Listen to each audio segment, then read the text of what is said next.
Hello students, इस video में हम मैथ्स के सरफेस एरिया एंड वॉल्यूम के जो सरफेस एरिया एंड वॉल्यूम के जो सारे फॉर्मूले हैं उनको हम यहाँ पर समझेंगे और उसे ध्यान से हम ऐसे याद करेंगे कि हमें उसे मतलब याद करने की जरूरत नहीं पड़ेगी, उसे हम डायरेक्ट कर सकते हैं। तो हम शुरू करते हैं। सबसे पहला जो हमारा शेप होता है जिसका हमें सरफेस एरिया और वॉल्यूम निकालना पड़ता है वो होता है आपका क्यूबॉइड। सबसे पहला जो रहता है वो रहता है क्यूबॉइड। तो जब हम क्यूबॉइड शेप की बात करते हैं तो इसके अंदर 6 रेक्टेंगल फेसेस रहती है। आप क्यूबॉइड का एग्जांपल कहीं पे भी देख सकते हैं। आप जिस रूम में भी बैठे हुए हैं या जहाँ पे भी कोई भी एक पर्टिकुलर रूम होता है तो वो रूम भी किसका होता है? क्यूबॉइडल शेप का होता है। कौन सा शेप का होता है? क्यूबॉइडल शेप का। यहाँ पर आपकी 6 फेजेस रहती है जिसके अंदर 6 फेजेस रहती है और जिसके 3 डायमेंशंस रहते हैं। एक रहती है इसकी लेंथ, एक रहती है इसकी विड्थ और एक रहती है इसकी हाइट। तो यहाँ पर हमें इसका जो surface area, total surface area, lateral surface area, ये सब हमें फाइंड करना रहता है। तो जब भी हम बात करते हैं क्यूबॉइड की तो इसके अंदर पहले हम निकालते हैं इसका टीएसए। टीएसए होता है आपका total surface area. Total surface area की बात करें तो आपको जैसे अगर आप एक रूम में बैठे हुए हैं तो उसके अंदर टोटल जितनी भी सरफेस आपको दिख रही है उन सबका जो सम रहता है वो क्या होता है? इसका टोटल सरफेस एरिया रहता है। जैसे अगर हम बात करें तो आपके कमरे की चारों वॉल्स, रूफ और फ्लोर, इन सबको मिलाकर, सीलिंग और फ्लोर सबको मिलाकर जो चीज़ आती है वो एक क्यूबाइड का क्या रहती है? टोटल सरफेस एरिया रहती है। तो वहाँ अगर आप देखोगे किसी भी क्यूबाइड के अंदर तो वहाँ पर आपको 6 फेजेस मिलेगी, एक रहेगी मतलब 3 डायमेंशंस मिलेंगे। एक जो है उस रूम की लेंथ रहेगी, एक उस रूम की विड्थ रहेगी और एक उस रूम की हाइट रहेगी। तो जब हम टीएसए की बात करेंगे तो इसका फॉर्मूला हो जाएगा 2LB plus BH plus HL। जब इसका हम LSA निकालेंगे, that is the lateral surface area, तो यहाँ पर जब हम लेटरल सरफेस एरिया निकालते हैं तो सिर्फ चारों वॉल्स की बात करते हैं। यहाँ पर जो सीलिंग और फ्लोर, इन दोनों की वैल्यू को हम यहाँ पर नहीं देते हैं। तो then that is the 2L plus B into में H।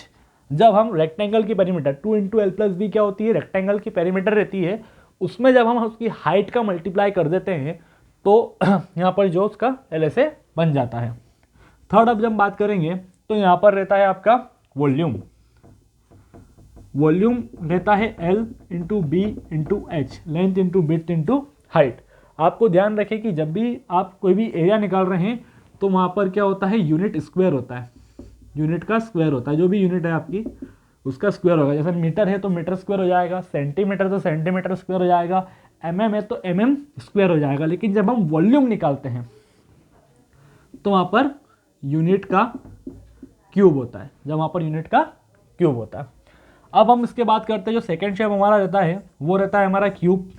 क्यूब के अंदर cube is a special case of cuboid जिसके अंदर सारी साइड्स सेम रहती है। यहाँ पर ये जो रहता है क्यूबॉइड ये रेक्टेंगल से मिलकर बनता है और क्यूब जो रहता है आपका वो एक स्क्वायर की साइड से मिलकर बनता है। तो इसके अंदर भी हम जब निकालेंगे तो पहला इसमें हो जाएगा TSA, total surface area. Total surface area जब हम निकालेंगे तो ये हो जाएगा 6A स्क्वायर, क्योंकि इसके अंदर जो एक फेस रहती है उस एक फेस का एरिया रहता है A स्क्वायर और यहाँ पर 6 फेजेस रहती है तो इसका फॉर्मूला हो जाएगा 6A स्क्वायर। जब हम इसका LSA निकालेंगे तो ये हो जाएगा 4A स्क्वायर, क्योंकि हम सिर्फ चारों वॉल्स की बात कर रहे हैं। और जब हम इसका वॉल्यूम निकालेंगे, जब हम इसका वॉल्यूम निकालेंगे तो वो हो जाएगा A क्यूब। क्या हो जाएगा यहाँ पर? A cube. तो ये पहला हो गया हमारा क्यूबॉइड, दूसरा हो गया हमारा क्यूब, तीसरा हमारा रहता है सिलेंडर। सिलेंडर जनरली सिलेंडर के अंदर 3 चीज़ें रहती हैं। एक तो उसका TSA, एक CSA और तीसरा वॉल्यूम। तो जब हम इसका TSA निकाल रहे हैं तो यहाँ पर इसका पहले एक लेटरल सरफेस एरिया हो जाएगा और दो जो ऊपर से एक सर्कल रहेगा और नीचे से एक सर्कल रहेगा। तो इसका जो TSA रहता है वो रहता है 2πr ब्रैकेट में r प्लस h। जो इसका LSA रहता है वो रहता है 2πrh और जो इसका वॉल्यूम रहता है वो इसका वॉल्यूम रहता है πr²h। यहाँ पर ये हमारे पास 3 फॉर्मूले जो हैं सिलेंडर के बन जाते हैं। सिलेंडर के बाद हम बात करते हैं कोन की। तो कोन जनरली आपने शेप देखा होगा, जो बर्थडे की जो केप रहती है वो एक टाइप से क्या होती है, कोन के शेप की रहती है। कोन कुछ इस टाइप का रहता है, जिसके अंदर ये उसकी रहती है रेडियस, ये रहती है उसकी हाइट, और ये जो रहती है वो रहती है स्लेंट हाइट। एक्चुअली ये इन्वर्टेड कोन बन गया है, बट फॉर्मूले जो रहते हैं वो इन्वर्टेड हो या इरेक्ट हो, दोनों के लिए सेम ही रहते हैं। तो कोन का सबसे पहला आता है यहाँ पर हमारे पास LSA, या उसको अपन CSA ही बोल सकते हैं। That is 1 pi R bracket में 2 पाई आर ब्रैकेट में R प्लस H, ये इसका LSA रहता है। सेकेंड, अरे सॉरी, ये इसका TSA हो चुका है। यहाँ पर जब हम LSA की बात करेंगे तो LSA जो रहता है क्यूबॉइड का होता है पाई आर एल।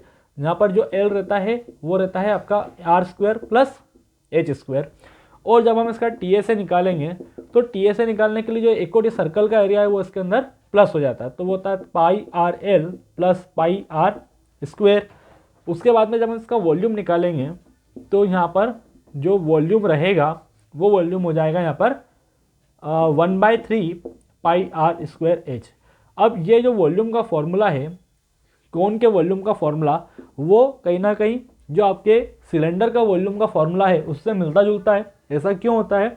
इसका मतलब ये है कि अगर मेरे पास एक सिलेंडर है और एक कोन है, एक सिलेंडर है और एक कोन है जहाँ पर दोनों की हाइट सेम है और दोनों की रेडियस भी क्या है, सेम है, तो इसका वॉल्यूम इसके वॉल्यूम का कितना होगा, 3 टाइम्स होगा।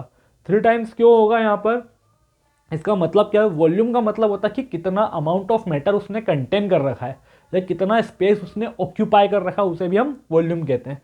इसका मतलब है कि अगर मैं इसको 3 बार, इस कोन को भर के 3 बार इसके अंदर कुछ भी चीज़ डालूंगा तो वो 3 बार में फिल करेगी। मतलब इसका जो वॉल्यूम है, जितना अमाउंट इसमें आ सकता है उसका 3 टाइम्स अमाउंट काय में आ सकता है, सिलेंडर में आ सकता है। इस टाइप के क्वेश्चन आपसे पूछे जाते हैं एग्जाम के अंदर। आपको कभी भी इजी या डायरेक्ट फॉर्मूला बेस्ड क्वेश्चन बहुत कम पूछता है, आप थोड़ा सा ट्रिक लेता है वो, तो आपको वो ट्रिक समझना पड़ेगी।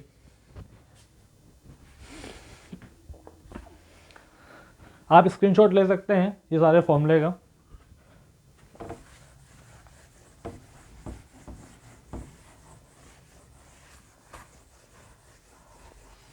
Now the next step will be sphere.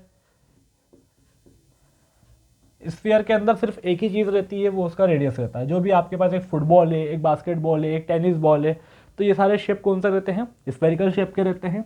यहाँ पर 2 चीज़ें आती है, एक होता है TSA और दूसरा रहता है यहाँ पर वॉल्यूम। TSA क्या हो जाएगा आपका, एक सर्कल का एरिया होता है पाई आर स्क्वायर, उसको अगर हम 4 टाइम्स कर देंगे तो हमें स्फीयर का एरिया मिल जाएगा, that is 4 pi R square. और जो वॉल्यूम रहता है इस स्फीयर का वो रहता है 4/3 पाई आर क्यूब। That's it. सिर्फ इसके अंदर 2 ही फॉर्मूले रहते हैं, एक रहता है TSA और दूसरा रहता है इसका वॉल्यूम। नेक्स्ट स्टेप की हम बात करें वो है आपका हेमीस्फीयर। हेमीस्फीयर में क्या रहता है कि जो एक स्फीयर रहता है उसे हमने कट करके हाफ कर दिया तो वो कुछ इस टाइप से हेमीस्फीयर दिखता है। इसका भी इसमें हमें 3 चीज़ें लेना पड़ती है। इसमें पहला होता है एक LSA, that is 2 pi R square. Second रहता है इसका TSA, that is 3 pi R square. और थर्ड रहता है इसके अंदर वॉल्यूम। तो वॉल्यूम यहाँ पर रहता है जो आपका ऐसे यहाँ पर 4/3 पाई आर क्यूब है, तो यहाँ पर उसका हाफ हो जाता है, that is 2/3 pi r cube. So ये सारे फॉर्मूले आपको काम है। इसके बाद में एक शेप और बचता है conic of section, conic of section, section of cone, वो अभी आपका जो है इस सेमेस्टर में वो ओमिटेड है। और ऐसी अगर आप एजुकेशनल वीडियोस लगातार चाहते हो तो please like and share and subscribe जरूर कीजिए। मैं आपके लिए ऐसे वीडियो लेते आता रहूँगा और आप बिल्कुल कंसिस्टेंटली इसमें वीडियोस आपको देखने को मिलेगी until the exams. Thank you for watching.